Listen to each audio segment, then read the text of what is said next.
So next topic is carbohydrates. Carbohydrates among the biomolecules, among the major biomolecules. तो carbohydrates के paragraph को, ये पूरे टॉपिक को मैंने जो डिफरेंट सब हेडिंग्स में डिवाइड किया है. फर्स्ट ऑफ ऑल पहली हेडिंग जो है ये अक्रंस है कि अबेंडेंटली लिविंग ऑर्गेनिजम्स में ये अकर कर रहे हैं, ठीक है. And they are found in all organisms and in almost all parts of cell. Examples कुछ दी हुई है. Cellulose of wood, cotton. Cotton जो है ना ये प्योर सेलुलोज की फॉर्म होती है. सेलुलोज जो है वो कार्बोहाइड्रेट है. And paper etcetera. नेक्स्ट जो है वो है source of energy. Source of energy के तौर पे एक्ट करता है. सोर्स ऑफ एनर्जी के तौर पे किस तरह एक्ट करता है, मैंने पिछले लेक्चर में एपिसोड से पहले जो टॉपिक हम डिस्कस कर रहे थे उसमें बताया था that carbon to hydrogen bond होता है. ये बॉन्ड जब ब्रेक करेगा तो that is the source of energy. उसके बाद constituent of cell wall micro organisms.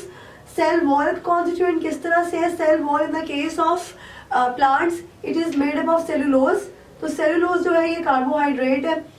Micro organisms में भी जो है सेल वॉल का मेजर कॉन्स्टिट्यूएंट होता है. उसके बाद पेप्टाइडोग्लाइकन वगैरह है, उसमें जो है ग्लाइकन मॉलिक्यूल्स हैं वो कार्बोहाइड्रेट मॉलिक्यूल्स होते हैं, तो वहाँ पर इसकी प्रेजेंस है. देन हाइड्रेट्स ऑफ कार्बन है. हाइड्रेट्स ऑफ कार्बन मीन्स के इसके हाइड्रोजन और वाटर में वही रेशो है, हाइड्रोजन और ऑक्सीजन में वही रेशो है जो कि वाटर के मॉलिक्यूल के में रेशो होती है. दूसरी बात कि वो कंबाइन करते हैं विद कार्बन, और कार्बन X जो है this could be any integer, and H2 के साथ जो Y है ये भी कोई भी इंटीजर हो सकता है. फॉर एग्जांपल इसमें आप एग्जांपल ले सकते हैं. सबसे कॉमन एग्जांपल ग्लूकोज की C6H12O6. तो अगर देखा जाए ये H12O6 जो है ना ये रेशो आपकी आती है Y, अगर आप 6 के इक्वल ले रहे तो ये जो है आपके पास 6 आ जाएगा. और यहाँ पे 2 चूंकि लिखा हुआ है that means you will multiply Y with 2, तो 6 2 12, तो इसलिए H के साथ जो है वो 2 लिखा हुआ है. अच्छा, इसके बाद हम जो है वो आ जाते हैं कि कार्बोहाइड्रेट की एक्चुअल डेफिनेशन क्या है. तो कार्बोहाइड्रेट्स क्या है. दीज आर द पॉलीहाइड्रोक्सी और कीटोनिक. या तो पहली बात कि पॉलीहाइड्रोक्सी और जो है हाइड्रोक्सिल ग्रुप पोली मतलब बहुत ज्यादा है, ठीक है. दूसरी बात कि पॉलीहाइड्रोक्सी के साथ वर्ड यूज हुआ है बुक में एल्डिहाइड और कीटोन्स. एल्डिहाइड और कीटोन्स क्या होते हैं, अगर आप this is the formula of aldehyde, ठीक है. ये अगर आर चेन होती जाएगी कार्बन टू कार्बन, और बाकी फॉर्मूला यही है, this is the aldehyde group. और अगर आप कीटोन की बात करते हैं तो R double bond O R, this is the ketonic group. Book में जो डेफिनेशन लिखी हुई है that is carbohydrates are defined as polyhydroxy aldehydes or ketones or complex substances which are hydrolysis yield polyhydroxy aldehyde or ketones. पहली बात तो ये बताई भी कि कार्बोहाइड्रेट्स पॉलीहाइड्रोक्सी है. पॉलीहाइड्रोक्सी मल्टीपल हाइड्रोक्सिल ग्रुप्स है, मल्टीपल हाइड्रोजन ग्रुप्स है. दूसरी बात एल्डिहाइड भी हो सकता है उनका फंक्शनल ग्रुप, और कीटोनिक भी हो सकता है. देन अगर सिंपल कार्बोहाइड्रेट्स नहीं है, लाइक अगर वो मैक्रोमोलिक्यूल की फॉर्म में एग्जिस्ट कर रहे हैं, तो मैक्रोमोलिक्यूल्स ऑन हाइड्रोलिसिस, जब उनकी हाइड्रोलिसिस होगी तो they will yield these sub units polyhydroxy ketones और पॉलीहाइड्रोक्सी एल्डिहाइड्स. तो ये हाइड्रोलिसिस की बात होगी. लास्ट पॉइंट आ जाता है इसमें conjugated molecules. Conjugated means attached. Carbohydrates अगर अटैच्ड है, फॉर एग्जाम्पल अगर ये अटैच हो जाते हैं विद लिपिड्स, तो हम कहते हैं that these are glycolipids. Glyco for carbohydrates, lipids क्योंकि लिपिड के साथ अटैच्ड है. अगर ये प्रोटीन के साथ अटैच हो जाते हैं तो we call them glycoproteins. Carbohydrates with proteins. Similarly अगर अब हम कार्बोहाइड्रेट्स की क्लासिफिकेशन पे जाते हैं,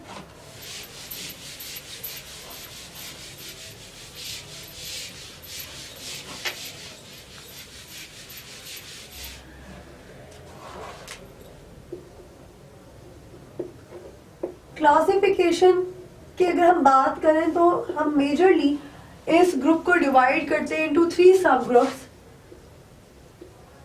that is monosaccharides,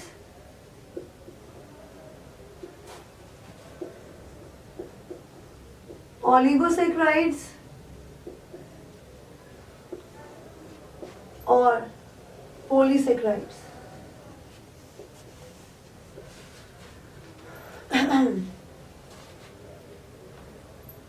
carbohydrates are called saccharide, saccharide कहते हैं, ग्रीक ओरिजिन है, saccharon which means sugar. Classification इनकी 3 मेजर ग्रुप्स मैंने बता दी, मोनोसैकराइड्स, ओलिगोसैकराइड्स एंड पॉलीसैकराइड्स। तो वन बाय वन जो हम सारी जो क्लासेस उनको डिस्कस करेंगे। पहले आ जाते हैं मोनोसैकराइड। पहले पैराग्राफ में तो ना इनकी सिर्फ और सिर्फ प्रॉपर्टीज दी हुई है। फॉर एग्जांपल जब मोनोसैकराइड की बात करें तो पहली बात सिंपल शुगर्स है, दूसरी बात स्वीट इन टेस्ट, टेस्ट बताया हुआ है, सॉल्युबिलिटी बताई हुई है कि वाटर में सॉल्युबल है या नहीं, डेफिनेटली मोनोसैकराइड्स है, they are soluble in water.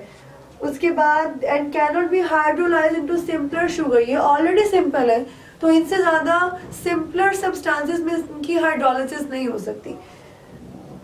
Chemically they are either polyhydroxy, aldehyde और कीटोन, दोनों चीजें इसमें मौजूद है। एल्डिहाइड ग्रुप भी हो सकता है और कीटोनिक ग्रुप भी हो सकता है। उसके बाद all carbon atoms in a monosaccharide except one have a hydroxyl group, the remaining carbon atoms is either a part of N aldehyde group और अ कीटो ग्रुप। ये आपको बताया हुआ है कि सारे के सारे कार्बन आइटम्स जो है मोनोसैकराइड में सिवाय एक के उसके पास हाइड्रोक्सिल ग्रुप होता है, ठीक है। बाकी जो है they are connected in a chain, they are linked with a chain. अभी हम स्ट्रक्चर बनाएंगे तो वहां पर भी will discuss it. These are indicated in the case of 2 trioses sketch below। अगर हाँ ये जो है वो एक उन्होंने कीटोन की और एल्डिहाइड की एग्जांपल दी हुई है, एक ही शुगर है, कार्बन 3 ही है, ट्रायोज, दैट मीन्स वो एल्डिहाइड फॉर्म में भी मौजूद है और वो कीटोनिक फॉर्म में भी मौजूद है। अगर हम इसके स्ट्रक्चर्स देखें मोनोसैकराइड में तो एल्डिहाइड में हमारे पास चूंकि ट्रायोज है, ट्रायोज मीन्स 3 कार्बन, यहाँ पर भी हम कीटोन के लिए भी 3 कार्बन बना देते हैं। फर्क कहाँ पे आता है जब आप बात करते हैं कीटोन, हम पहले कीटोन की बात कर लेते हैं। Comparatively it is simpler, C double bond O, ठीक है, क्योंकि इसका जनरल फॉर्मूला होता है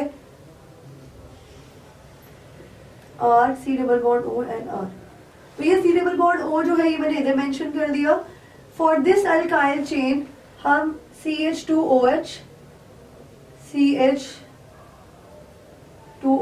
लगाए। तो ये इस पहली बात ये ट्रायोज है, कीटोनिक है, इस कंपाउंड को हम कहते हैं डाई हाइड्रोक्सी एसीटोन, ये कीटोनिक फॉर्म हो गई।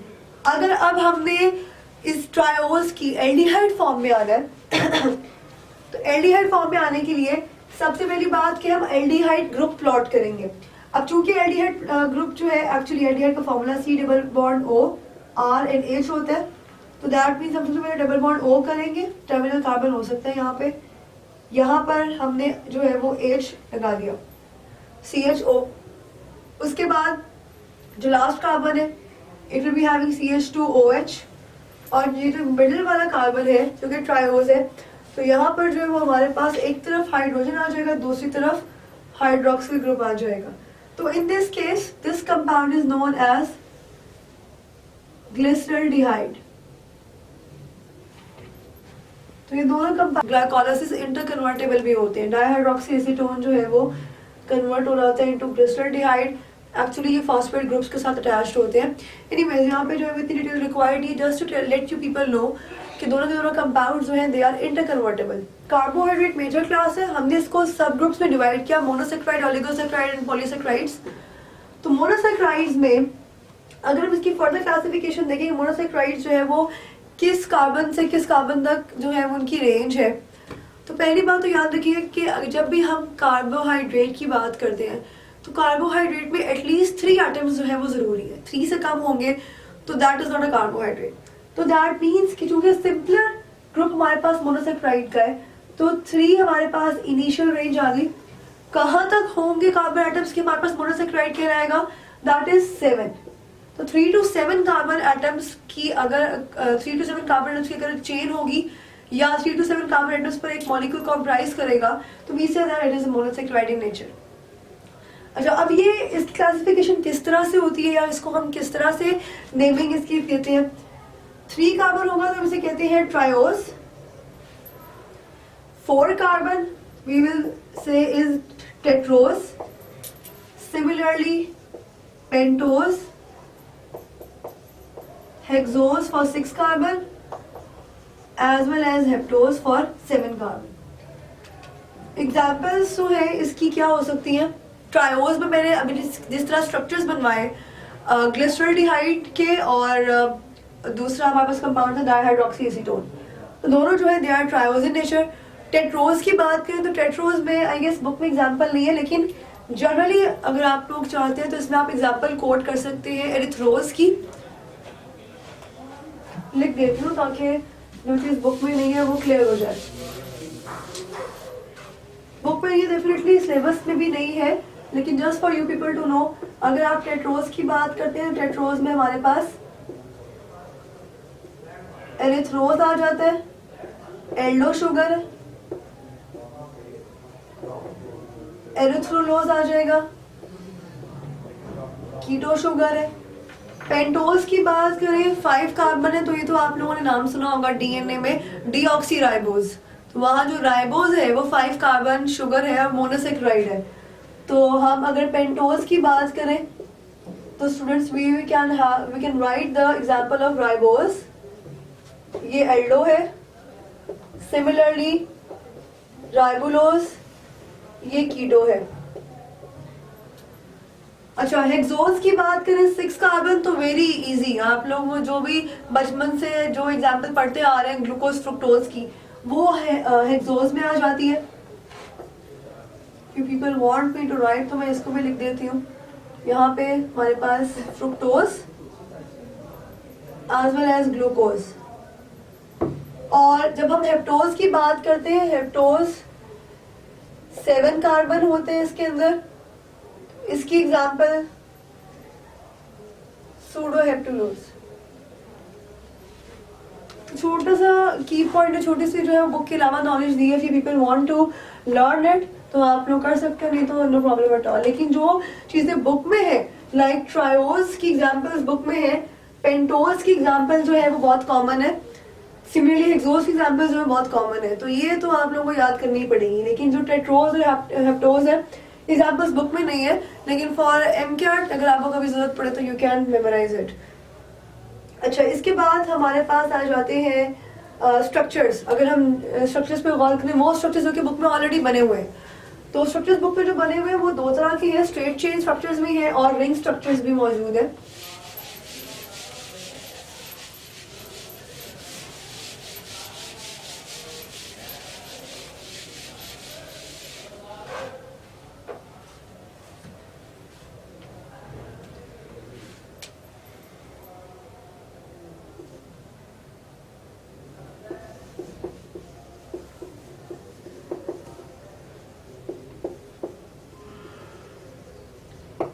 स्ट्रेट चेन स्ट्रक्चर्स हम दोनों के देखेंगे, जैसा बुक में गिवन है।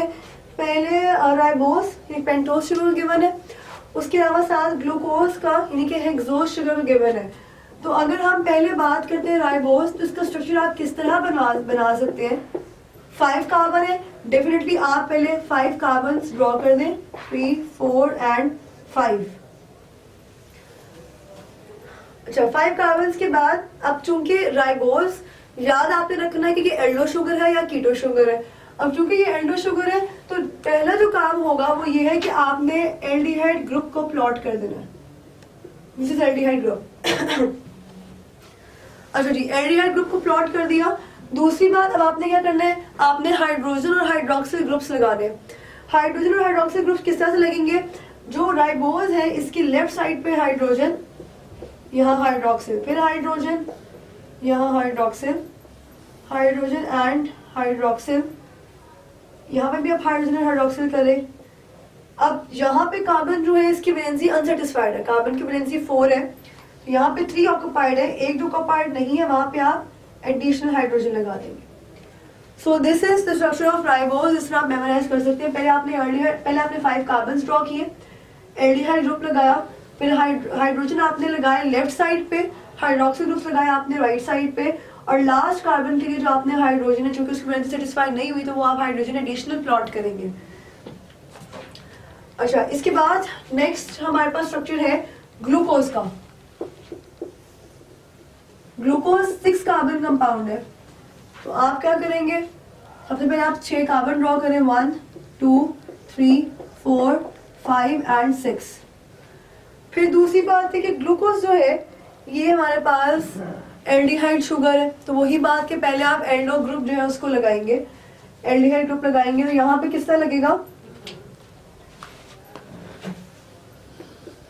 ऑक्सीजन एंड यहाँ की बजाय इधर हाइड्रोजन। अच्छा, अब कार्बन नंबर इसमें हम जो है नंबरिंग कर लेते हैं कार्बन की, क्योंकि एक कार्बन ऐसा होता है जिसमें हाइड्रोजन और हाइड्रोक्सिल की पोजीशन इनवर्स होती है। इनवर्स किस तरह, यहाँ पे तो हमने स्ट्रेट लगा दी क्योंकि स्ट्रक्चर की डिमांड नहीं थी। ग्लूकोज में एक कार्बन ऐसे होते हैं जिसमें अगर स्ट्रेट हाइड्रोजन आ रहे हैं तो उसमें एक हाइड्रोक्सिल ग्रुप आता है।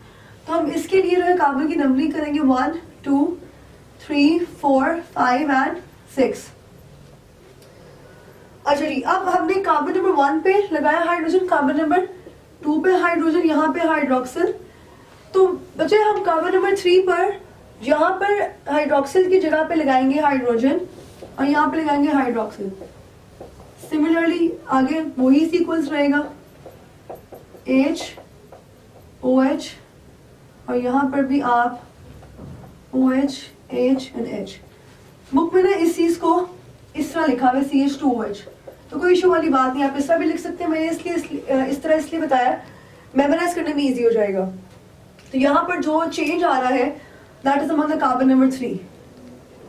ये जो है आपको लोगों को याद रखना पड़ेगा। In the straight chain structure of glucose, the position of hydrogen and hydroxyl groups are inversed.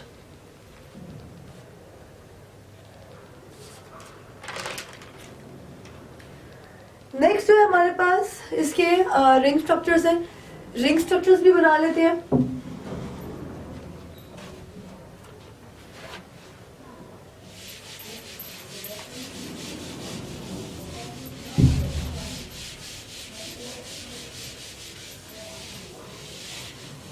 अच्छा, रिंग स्ट्रक्चर्स जो है ना हमारे पास वो राइबोस के हैं और ग्लूकोज के हैं।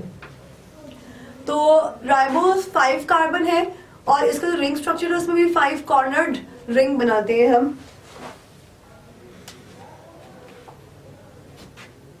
1 2 3 4 एंड 5। लेकिन जो डिफरेंस है वो ये है कि हम हर कॉर्नर पे कार्बन नहीं लगा रहे। हम क्या करते हैं, चूंकि यहाँ पर ऑक्सीजन जो है वो एल्डिहाइड में ऑक्सीजन, एक ऑक्सीजन जो है वो डबल बॉन्ड बनाती है, तो हम यहाँ पर सेंटर में जो है वो ऑक्सीजन बनाते हैं। हर कॉर्नर जो है ना इस ऑक्सीजन के अलावा चारों के चारों कॉर्नर्स कार्बन को रिप्रेजेंट कर रहे हैं। तो ये तो 4 कार्बन हो गए। हम चूंकि बना रहे हैं राइबोस जिसके अंदर 5 कार्बन है, तो 5th कार्बन जो है वो हम इधर लगा देते हैं ऊपर, this. You can write it like C1 2 3 4 and 5। ये आपका जो है जनरल स्केलेटन बन गया। इसके ऊपर जो है अब हमने पोजीशंस लगानी है। अब हाइड्रोक्सिल ग्रुप को प्लॉट करना है और हाइड्रोजन को प्लॉट करना है। अगर इसको हम स्टार्ट देखें, यहाँ पे स्टार्ट हुआ है, दिस इज OH H। अब यहाँ पे ना ये आपको याद रखना पड़ेगा that carbon number 1 different colour से कंसिडर करके याद रहे, कार्बन नंबर 1 2 3 4 एंड 5। अच्छा जी, H यहाँ पे हाइड्रोक्सिल ग्रुप है, उसके बाद हाइड्रोजन है, यहाँ पर इन्वर्स हो गया hydrogen and hydroxyl. Similarly carbon number 3 पर hydrogen and hydroxyl. Carbon number 4 पर हमारे पास एक यहाँ पे हाइड्रोजन है 1 2 3 4, और यहाँ पर हमारे पास जो है वो CH2 के साथ ही OH लग जाएगा।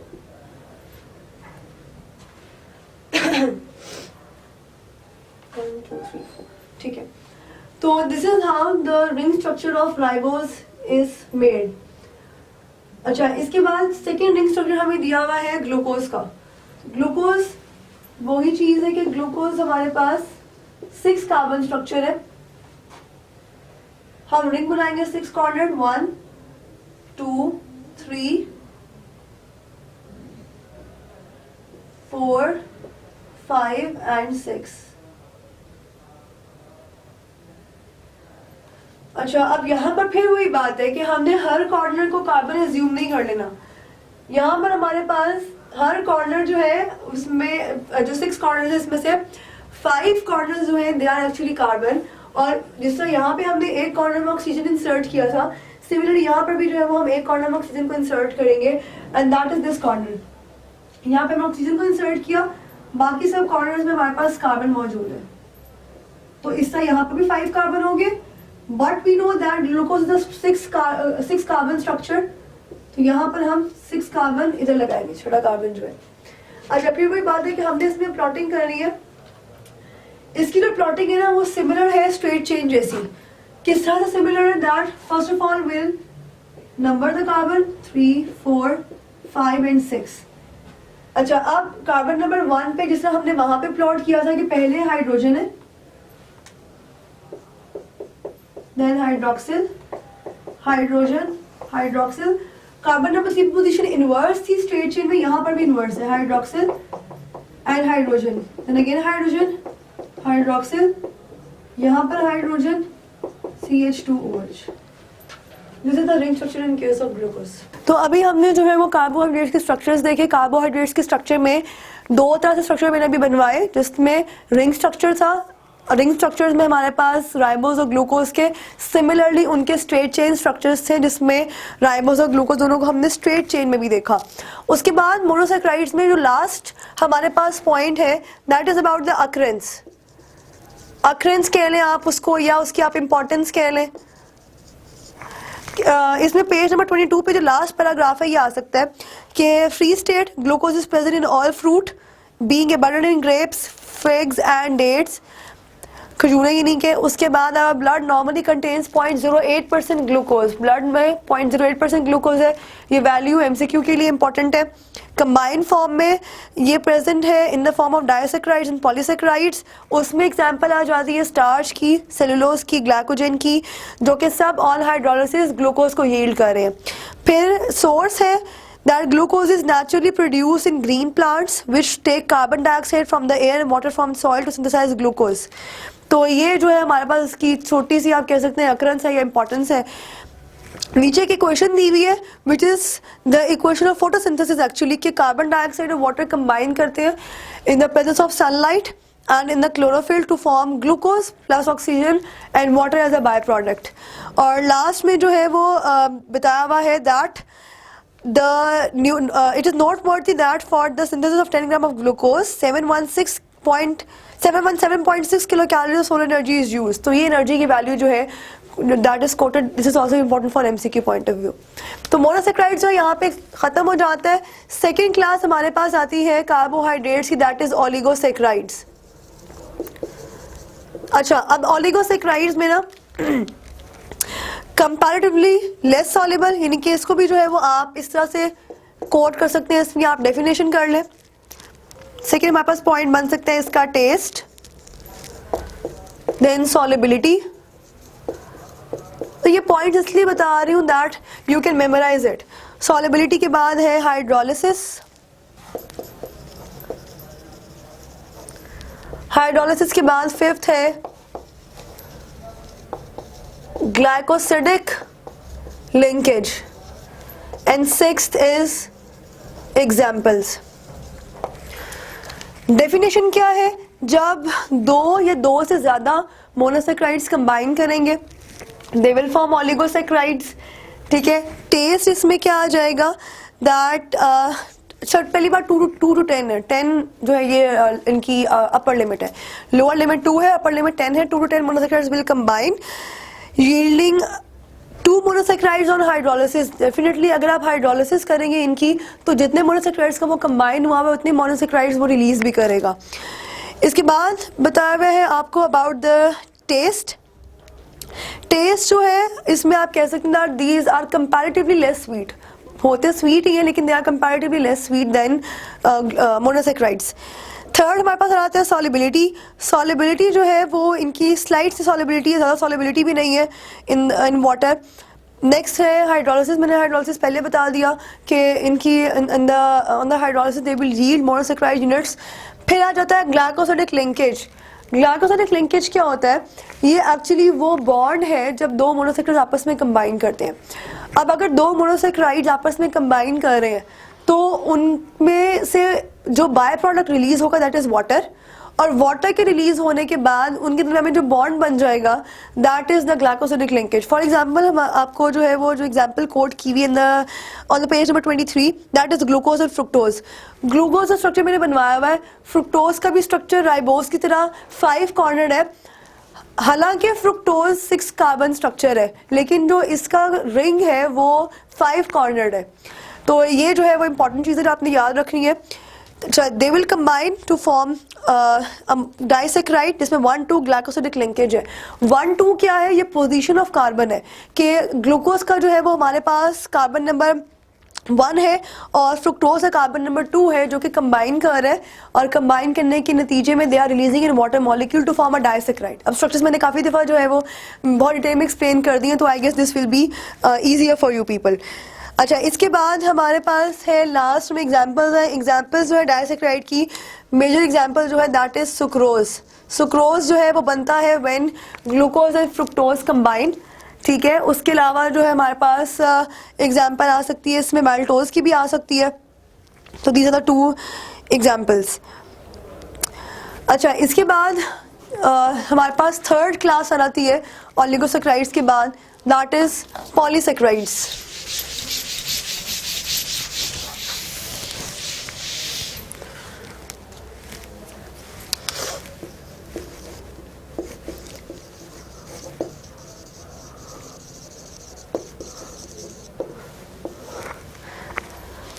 Polysaccharides most complex and most abundant. अच्छा, अब यहाँ पर आपको फर्स्ट लाइन में लिखा नजर आएगा मोस्ट अबंडेंट. तो मोस्ट अबंडेंट किस लिहाज से है? मोस्ट अबंडेंट ये इसलिए है क्योंकि जब हम पॉलीसैकेराइड की बात करते हैं तो इसमें मेजर एग्जांपल हमारे पास आती है सेलुलोज, स्टार्च और ग्लाइकोजन. अगर सेलुलोज को देखा जाए ना तो हमें पता है सेलुलोज जो है it is present inside the cell wall of a plant. तो प्लांट्स अब अर्थ पे बहुत ज़्यादा है और हर प्लांट के सेल वॉल में सेलुलोज मौजूद है. तो that is the reason that we say polysaccharides में जो है वो ज़्यादा एबंडेंट है. दूसरी अगर बात कर लें यहाँ पे ग्लाइकोजन की, तो ग्लाइकोजन क्या है? स्टोर्ड फूड मटेरियल है इन एनिमल्स. तो इसको हम एनिमल स्टार्च भी कहते हैं, इसलिए ये मतलब पॉलीसैकेराइड्स एबंडेंट है.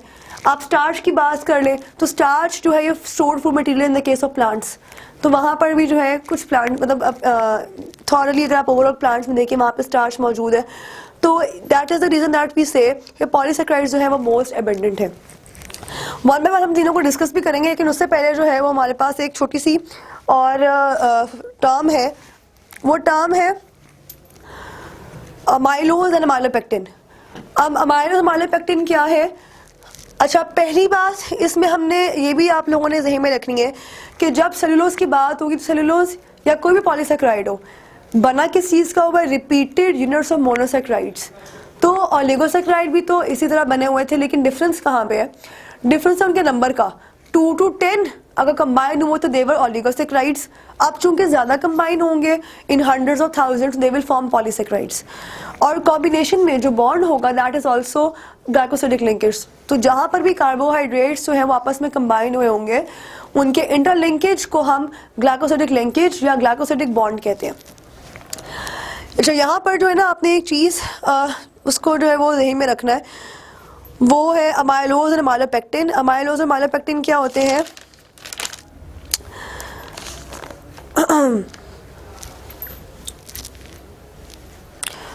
स्टार्च में डिस्कस किए हुए ये. हम पहले जो है वो पॉलीसैकेराइड्स में स्टार्च को डिस्कस कर लेते हैं.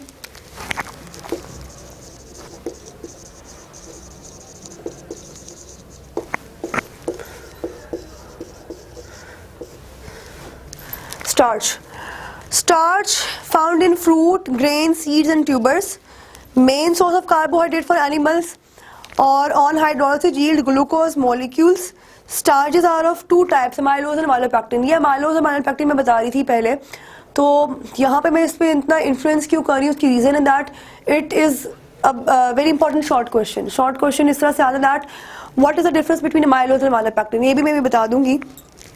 On amylose starches have unbranched chains of glucose and are soluble in hot water. तो यहाँ से जो है वो डिफरेंस स्टार्ट हो जाता है कि आप लिखेंगे अमाइलोस एंड अमाइलोपेक्टिन। डिफरेंस क्या है? पहला, amylose starches have unbranched chains of glucose. तो पहला आपके पास आ जाएगा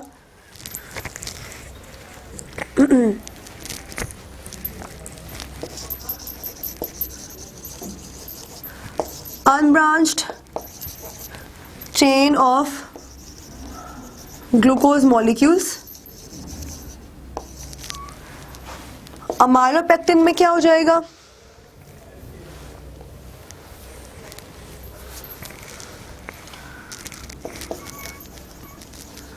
ब्रांच्ड चेन ऑफ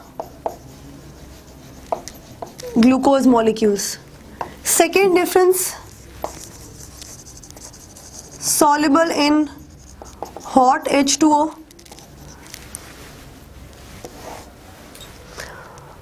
पॉलीसेक्राइड्स जो है ना एज अ होल वैसे वाटर में सॉल्युबल नहीं होते, लेकिन अमाइलोज जो है these are soluble in hot water, और अमाइलोपेक्टिन जो है these are insoluble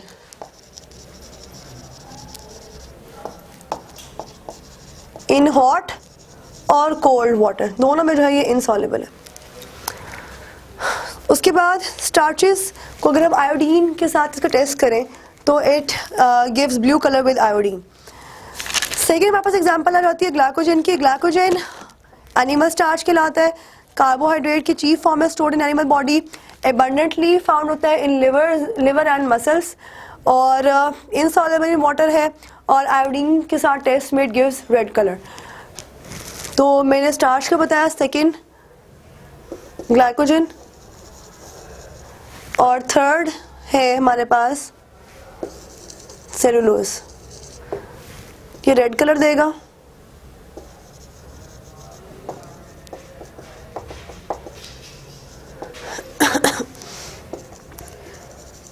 it gives no colour with iodine.